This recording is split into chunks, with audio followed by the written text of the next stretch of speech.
The night has always held a certain mystique, hasn't it? There's a primal fear woven into the fabric of darkness, a fear as old as time. It's not the absence of light that frightens us, but the unsettling thought of what might be hiding within it. Shadows stretch and twist into unfamiliar shapes, and every sound, no matter how faint, feels like a warning. When you find yourself alone at night, with nothing but the creaking of old trees or the distant rustle of leaves, your senses heighten. Your mind begins to fill in the blanks, conjuring scenarios you'd rather not imagine. Is it your imagination, or is there truly something out there, watching, waiting? Arjun never believed in such nonsense. A practical man in his late 30s, he prided himself on his level headedness. He'd recently taken a job at an old textile factory on the outskirts of town. The factory was massive, its towering chimneys reaching for the sky like bony fingers. It had been in operation for nearly a century, surviving generations of workers, economic downturns, and even a mysterious fire that gutted its upper floors decades ago. The locals spoke in hushed tones about the factory, claiming it was cursed. They warned of strange noises, flickering lights, and the unsettling feeling of being watched. Arjun dismissed their tales as mere superstition, the sort of story small towns always seem to cling to. For him, the factory was nothing more than a job, a means to an end.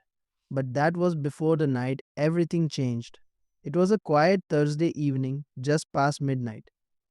The factory was running a skeleton crew, with only a handful of workers scattered across its cavernous halls. Arjun was stationed near the spinning machines, his shift dragging on as the monotony of the work began to wear on him. The rhythmic clatter of the looms was almost hypnotic, a steady background noise that dulled his senses. And then it stopped. The silence was abrupt, jarring. Arjun looked up, confused. The looms had ground to a halt, their gears eerily still. He stood there for a moment, waiting for someone to restart the machines or at least explain what had happened. But no one came. That's when he heard it, a faint, almost imperceptible sound coming from above. Thump.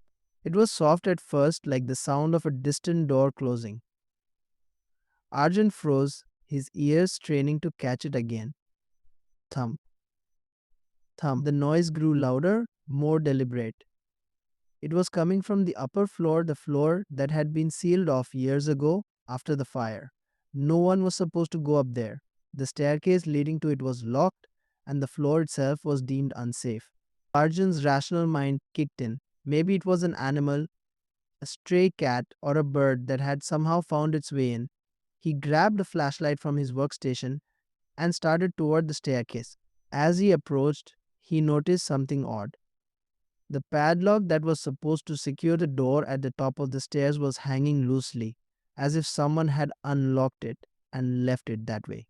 Strange, he muttered to himself, his voice sounding unnaturally loud in the stillness. He climbed the stairs cautiously, each step creaking under his weight.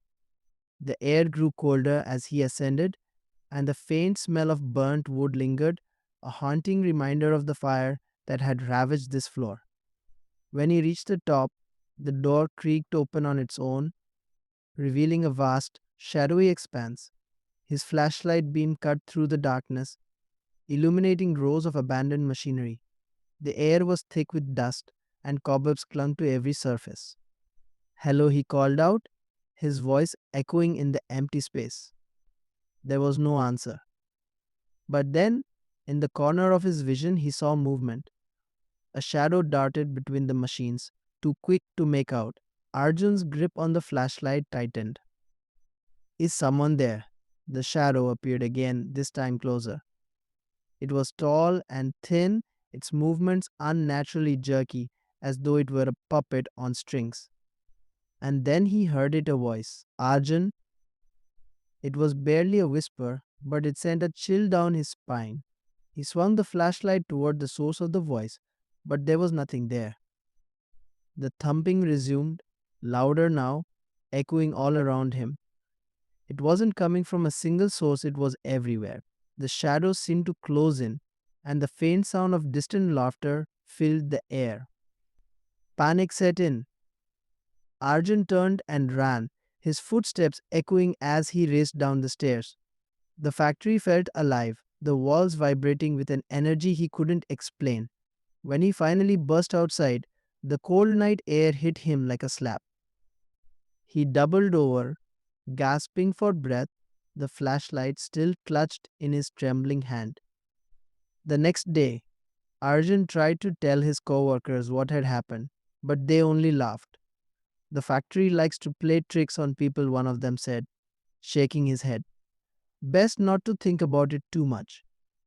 But Arjun couldn't shake the feeling that whatever he had encountered that night was more than just a trick. The memory of the shadow, the voice, and the laughter haunted him, gnawing at the edges of his sanity.